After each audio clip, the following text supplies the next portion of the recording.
All right, hey everyone. We are going to do a tutorial for the first part of project 2. We're going to make 2 of these letter grids, okay? 25 squares, 5 squares, 25 squares, 5 squares. Each square is 1 inch square, okay? Pretty straightforward. This is on Bristol board. I'm going to do the demo on cardstock. So they're pretty similar. These ones are a little bit bigger. These are 9 by 12, I think. A little bit thicker, but we're going to go for this because that's the size that you're going to be using. So I'm going to put these aside, but remember we're making 2 of these, okay? Now the first step is we need to find the center of this piece of paper, okay? I'm going to start down here because it'll be easier for you to see. I'm going to start down here. I have a measurement here of 8.5. So what is 8.5? That would be 4.25, right? So I got 4.25 there. I'm making this dark so you can see it on the camera. I'm going to come up here and I'm also going to measure 4.25, okay? Then what I'm going to do is I'm going to make a light-ish line down the middle here. Let me make sure I can see that in the camera. All right, cool. So now you have a strong middle line, and this is going to help us keep our grid right in the center of the paper. So what we're going to do is we're going to measure down 1 inch on this side. There's 1 inch. And we're going to measure 1 inch down on this side. There's an inch. And what I'm going to do is I'm going to connect these 2 lines, okay? Now, it's sort of hard to see from this angle, but here we go. All right, so that's the top line. That's going to be the top of your square. So that'll be that line. This is this line here. We know that we want this square to be 5 inches, okay? Because we have 5 squares that are 1 inch, and we want 5 of those going across the top. So here we are. I am finding the middle of 5. So that is 2.5, right?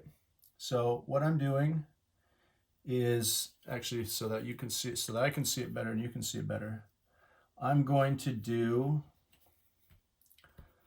there's 5, there's 1, and then there's 2.5. That's the center. So I'm going to make a darker line from 5 all the way to the end of 1. So that's 5 inches. And it should be equidistant. Now it's a little bit crooked because of the way that I was looking at the ruler. But let's go ahead and straighten that out. What we're going to do is we're going to make it closer to that top line. So let's make this mark here. And again, right now I'm just making it, straightening it out a little bit. I made a little mistake, which is good because then you can see how to fix it. All right, so we have this little chunk here, but we'll erase that later. Now what I'm going to do is measure down 5 inches. And I am going to make sure that my ruler is parallel to this edge right here. See that, equidistant? And that's going to help me keep my ruler straight. Now I'm at 1 inch right here, so I'm going to go down to 6 inch, so it's 5 inches. So here we go. All right, and now I'm going to do the same thing over here so that I get it parallel to the edge of the page. And I am starting, I'm putting 10 inches right here, okay? And finding my distance here, it's parallel, so that way we know that it's a straight line. And then we take 5 inches all the way up to 10 inches. Now, if you want to do this a separate way, that's fine. This is just a more approachable and easy way. Now what I'm going to do is I'm just going to combine these 2 points. Let's measure them. They should be 5. Yeah, they're right around 5. And what I'm going to do is flip my ruler over so that I can draw a better line. And the reason for that is, let's take a look here. This cork area right here, it raises the ruler up just a little bit, almost like less than 1/8 of an inch, maybe a 1/16 of an inch. And what that does is it prevents you from getting a perfectly straight line against that ruler, which can be very frustrating. So now what we're going to do is we're going to make the lower row.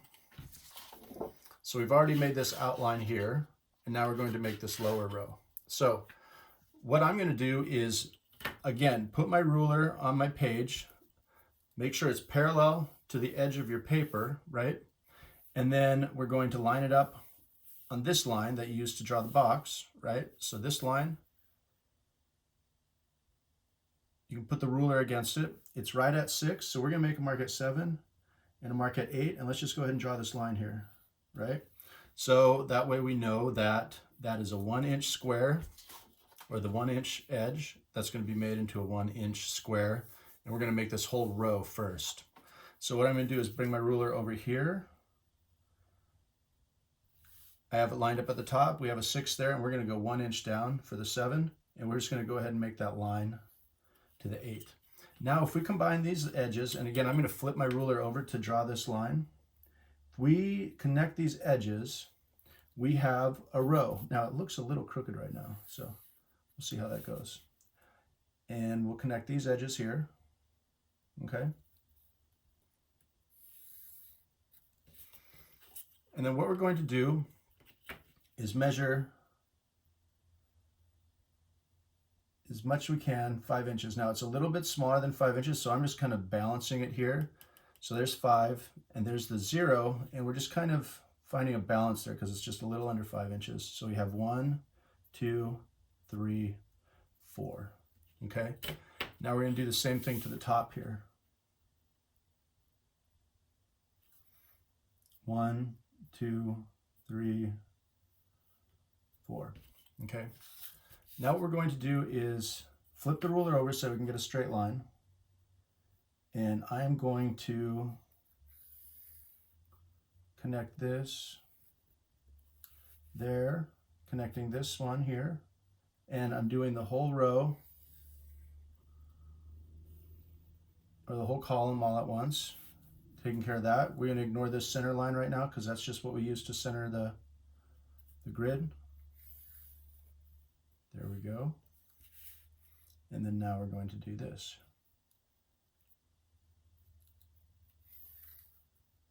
Now I'm doing this a lot darker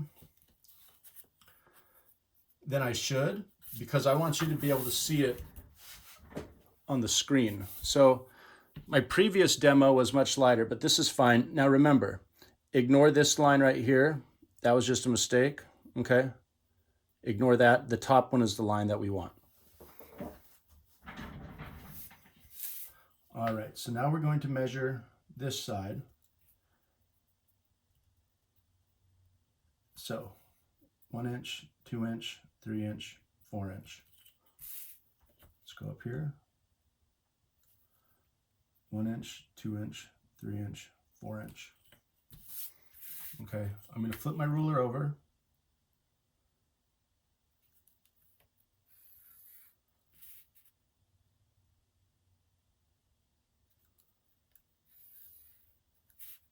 And I'm drawing these lines with the ruler flipped over so that I can see it better.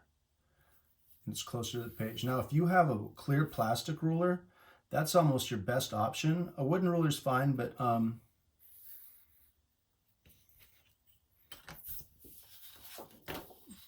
plastic or metal is the best. Honestly, I think plastic's a little bit better.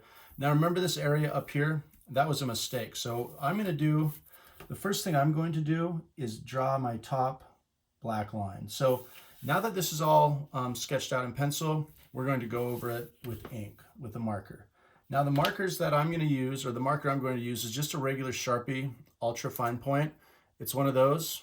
We've all seen those. We've probably been disappointed when we pick up a regular size Sharpie. Like when you think you're going to get, like when you think you're going to get one of these and then this shows up. But anyway, this is good for what we're going to do. Nice 0.05 size. A lot like this micron, which is 0.05, and that would be a good size pen to use. You could also use a 6, a 7, an 8, a 9. Well, you probably don't want to use a 9 or a 10, but 8 is also a good size. What I'm going to do is make sure that I test my marker to make sure it works before I start drawing on my page. Okay, cool. That one works. Now let's say I was going to use this marker. That marker doesn't work, so we're not going to use it. But just always test your marker first on a piece of paper before you dig in to your final product, okay? I'm measuring this visually, just lining it up with the line, and now I'm going to draw one continuous line. And we go over it one more time, okay? So we have a nice dark line. Now I'm going to just rotate my page.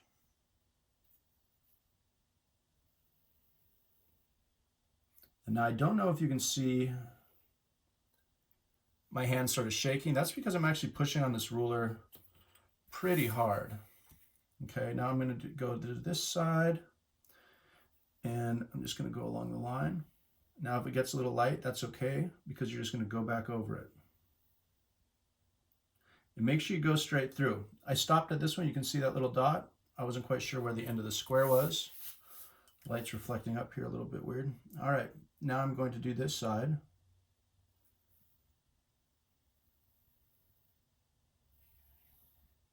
All right, you can go back and forth like that. All right.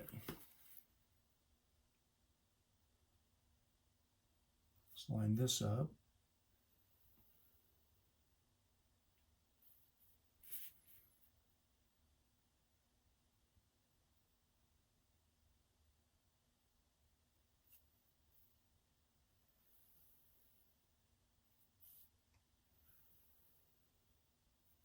There we go.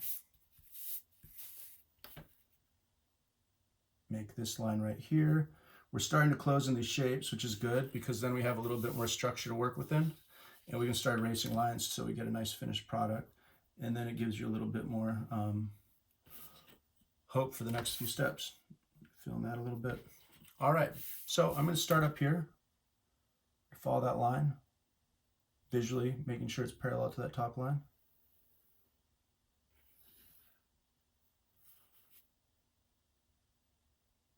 All right, you want to do this as clean as possible. There's a little mishap of me twitching my marker up. That's because I did this stupid thing.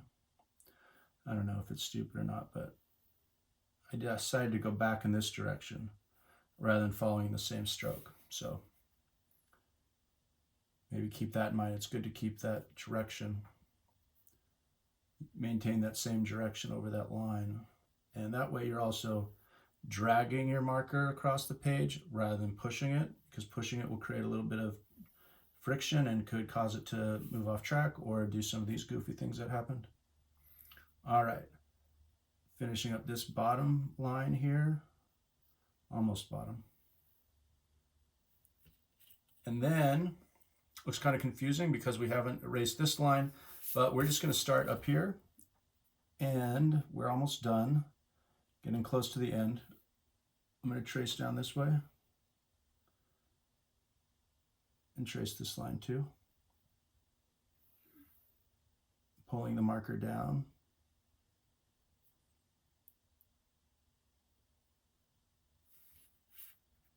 All right. Try this one. Now it's a good idea, if your line looks light, just keep drawing over it, because you don't want to move your ruler, because it could make it hard to line up the line again. All right. Now we can see that this line's a little bit off. So what we're going to do is just look at the page. You probably don't need to redo it.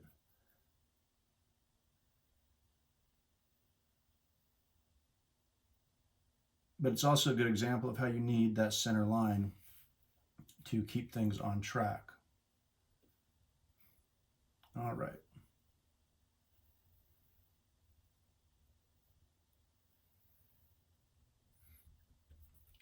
I think that this is kind of a fun project. It's a nice process.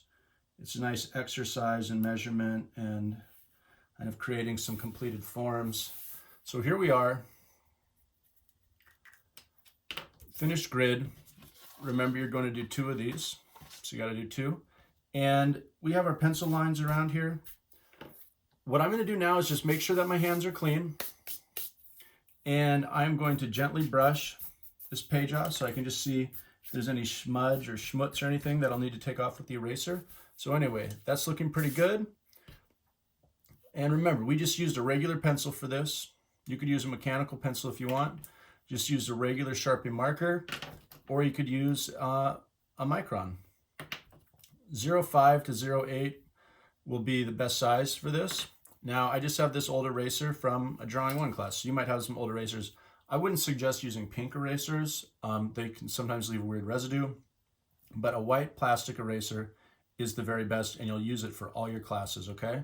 So make sure you hang on to these. They're very valuable, not because they're expensive in a monetary sense, but because when you need them, and scarcity creates value. So if there's not very many erasers around, then they become more valuable, and people lose these all the time, so make sure you don't lose yours. All right, I'm going to erase down this line.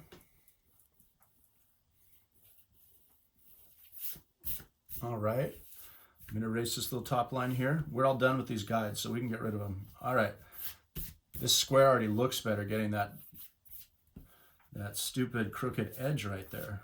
Anyway, it's okay to make mistakes as long as you can erase their existence. And that's not like some type of strange advocacy for any type of contract killing or anything, okay? So there we go. Looking good. This is a nice looking grid. All right. And remember that you're going to do 2 of these, okay? And you're going to eventually use these to line out your symbols, to organize all your symbols. This is going to be your evolution chart here, but you'll see all of that in the examples. So anyway, good luck with that. I'm looking forward to seeing all of the results. Thank you so much. And remember, you're going to do this twice. All right, thanks for your time. Remember, there is examples in the Google Drive, and we'll be talking about them when we meet in class. All right, thanks a lot. Bye.